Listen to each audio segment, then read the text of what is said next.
Salut à tous, alors c'est Frédéric Delavie. Alors ce soir, je voulais faire une petite vidéo informative et de prévention pour le CrossFit. Alors je ne vais pas parler de tous les problèmes, toutes les blessures qu'on peut rencontrer au CrossFit, mais je vais essayer de mettre en garde les gens contre certaines pratiques qui peuvent mener à une blessure classique sur certains mouvements d'haltérophilie qu'on rencontre, qui sont pratiqués dans l'activité qui est à la mode du CrossFit.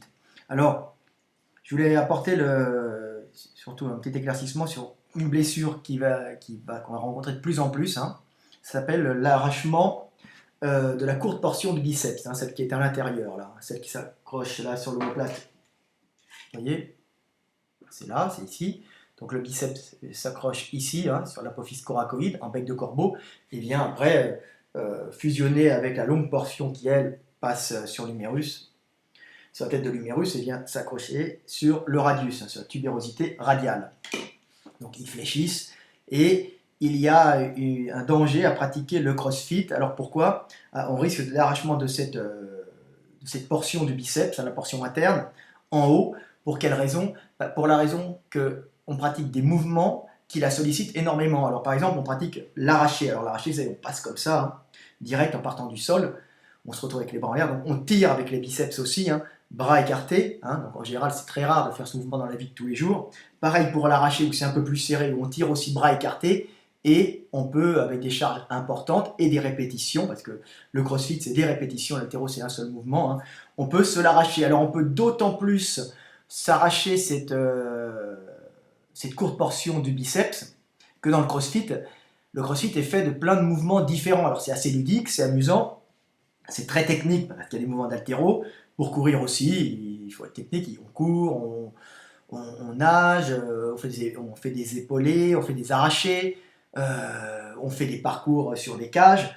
Mais le problème, c'est que si on ne repose pas assez les biceps, il peut y avoir un premier problème. Et s'il y a un parasitage au niveau de l'entraînement, par exemple, vous faites des tractions le jour d'avant, vous sollicitez énormément le biceps, et le lendemain, vous faites de l'arraché assez lourd en série ou de l'épaulé assez lourd en série, vos muscles ne seront pas reposés, la tension ne sera pas égale dans toutes les fibres, et qu'est-ce qui peut arriver? Vous allez tirer, puis vous pouvez vous faire un arrachement. Alors ça peut être que des arrachements de fibres au niveau de l'interne, du biceps interne dans la courte portion, mais vous pouvez aussi vous arracher totalement la courte portion. Alors, je vous montre un peu ce que ça donne. Voilà, là c'est ça, le biceps. La longue portion ici qui passe dans la gouttière bicépitale et qui vient s'insérer plus loin sur la scapula, au-dessus. Et vous avez ici l'omoplate, vous avez ici la courte portion, on la voit qui monte ici, et qui vient s'accrocher sur l'apophyse coracoïde, et là on voit qu'elle est déchirée sur le dessin. Voilà. Donc ça, c'est un problème typique qu'on va rencontrer en CrossFit, et c'est un problème typique d'haltéro, mais les haltéros ne vont pas forcément faire de traction le jour d'avant les épaulés et les arrachés. Donc, faites attention quand vous faites du CrossFit, reposez bien vos biceps, le jour d'avant, la veille, ne faites rien la veille où vous allez travailler de l'arraché ou de l'épaulé avec en série relativement lourd. Ça peut poser des problèmes d'arrachement, de blessure.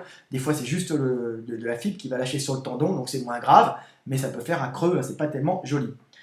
Alors, vous avez aussi juste des petits problèmes de position. Vous allez être confronté en CrossFit à des positionnements. Alors, surtout, je parle des mouvements d'haltéro, de l'épaulé et de l'arraché. Les longilignes, donc ceux qui ont des jambes longues et des bras longs, et un buste court. Ça ne veut pas dire qu'ils sont grands, ça veut dire qu'ils ont proportionnellement des jambes et des bras longs, ou bien en général des jambes longues, vont avoir quelques problèmes pour certains mouvements, comme l'arraché, et comme l'épaulé accroupi en descendant avec la barre. Ça va poser des problèmes. Par contre, si les longilignes vont avoir moins de problèmes pour le soulever de terre et pour pouvoir épauler debout. Ça va être plus facile pour eux parce qu'ils ont des grands bras, ils partiront en demi-flexion. Donc je vous montre un peu les positions. Là, on voit un épaulé. L'épaulé, c'est le niveau d'haltéro, c'est très technique. Je l'ai fait. Voilà, alors là, on voit un breviling. Alors attendez, je regarde. Voilà, là, on voit un breviling et là, on voit un longiling. Et on s'aperçoit que le longiling, comme il a un grand porte-à-faux ici, vous voyez, il va avoir un problème, il va avoir le buste plus incliné. Vous voyez que le buste est plus incliné.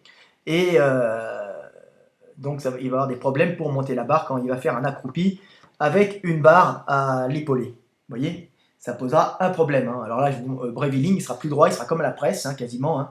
Ici, un breviling. Hein.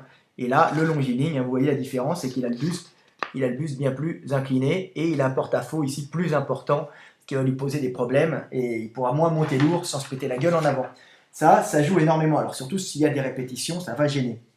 Pareil pour l'arracher, j'ai fait un autre petit schéma là qui va vous intéresser. Alors là, je leur ai mis des talons parce que voilà, vous le voyez. Hein. Alors vous avez ici un longiligne, ici un breviling, et on s'aperçoit que le longiligne, quand il va faire un arraché, il va se retrouver en dessous de la barre, bah avec ses grandes jambes, il va être obligé d'avoir le buste plus incliné hein, qu'un breviling, hein.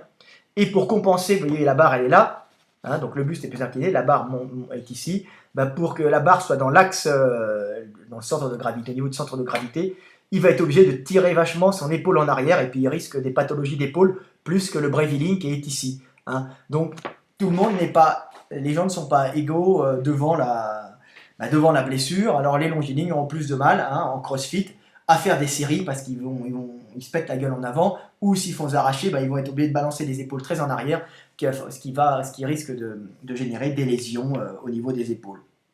Donc voilà, là c'était juste pour montrer quelques mouvements techniques. Hein.